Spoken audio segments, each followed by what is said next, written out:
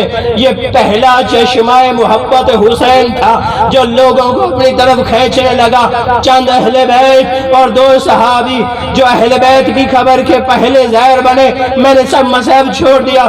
مگر ایک مرتبہ جیسے ہی کربلا میں خبروں پہ سید سجاد آئے، سب سے پہلے جناب عباس کی قبر پہ گئے اور ایک مرتبہ کہا، چچا عباس پہچانیوں میں مدینے والا سجاد ہوں، آج ایک میری کمر جھک گئی، میرے ہاتھوں پہ کڑیوں کے نشان۔ ایک مرتبہ بی بی آگے بڑھی جناب عباس کی قبر پہ، کہا عباس اٹھ کر دیکھ، کیا میں وہ زینب ہوں جس کو مدینے سے لے کر تو چلا تھا؟ تیرے جانے کے بعد زینب نے کبھی آرام سے نیند ہی نہیں کی ہے۔ ایک مرتبہ عزاداروں چہلم بھائیوں کا منا کر جب مدینے میں منادی کروائی ہے نا بی بی نے کہ مدینے کے وارث واپس پلٹ آئے ہیں، ایک مرتبہ جناب بشیر نے منادی دیا، مدینے والوں مدینے کے وارث واپس پلٹ آئے۔ مدینے میں ماتم کا قربا بپا ہوا، ہر بی بی ہر مرد سینے پہ ہاتھ مار کے ماتم کر رہا ہے کہ وارث مدینہ لوٹ آئے۔ جناب ام البنین آگے بڑھی، کہا بشیر بتا حسین پلٹ آئے، عباس پلٹ آئے؟ جناب بشیر نے کہا بی بی نہ حسین پلٹا ہے نہ عباس پلٹا ہے۔ بی بی نے پلٹ کر کہا بشیر یہ بتا میرا عباس کہاں چلا گیا تھا جو حسین کو ذبح کیا گیا؟ ایک مرتبہ بشیر نے ماتم کیا اور کہا بی بی جب تک عباس زندہ تھا حسین کی گردن باقی تھی۔ بی بی نے کہا مجھے بتا میرا جعفر بچ گیا، میرا بیٹا علی بچ گیا، میرا بیٹا عون بچ گیا۔ کہا بی بی چاروں بیٹے شہید ہو گئے۔ بی بی نے ایک مرتبہ روزہ رسول کی طرف رخ کیا اور مدینے والوں سے کہا یا ایھا المدینہ، آئے مدینہ کے رہنے والوں، آج کے بعد مجھے ام البنین نہ کہنا، نہ میرا عباس بچا نہ میرا عون بچا۔ اجرکم اللہ اجرکم اللہ۔ ایک مرتبہ جناب حنفیہ کو پتا چلا کہ میرا بھتیجا سجاد میری بہن پلٹ آئے ہیں۔ سید جناب حنفیہ چلے ہیں ملنے کے لیے مدینہ سے باہر۔ ایک مرتبہ گزر گئے قیدیوں کے پاس سے، پتہ ہی نہیں چلا سید سجاد کون ہے اور زینب کون ہے۔ جناب حنفیہ نے بشیر سے کہا بشیر کیوں مجھے جھوٹ بولتا ہے، میرا بیٹا سجاد آ گیا، میری بہن آ گئی، نہ یہاں سجاد ہے نہ زینب ہے۔ ایک مرتبہ بشیر نے ماتم کیا، کہا جو قیدی گھٹنوں پہ سر رکھے ہوئے ہیں وہ سید سجاد ہے، جو مستور گھٹنوں پہ سر رکھے ہوئے ہیں وہ زینب کبریٰ ہے۔ جناب حنفیہ آگے بڑھے، جا کر چاہا کہ بہن کے سر پہ ہاتھ رکھوں، ہر بھائی کی عادت ہوتی ہے جب بہن سے ملتا ہے نا تو ہاتھ شفقت کے بہن کے سر پہ رکھتا ہے، مگر بی بی طرف کی عزاداروں کیا بھیا میرے سر پہ ہاتھ نہ رکھنا؟ کیا ہو گیا بہن؟ کہا ظالموں نے پتھر۔ اجرکم اللہ۔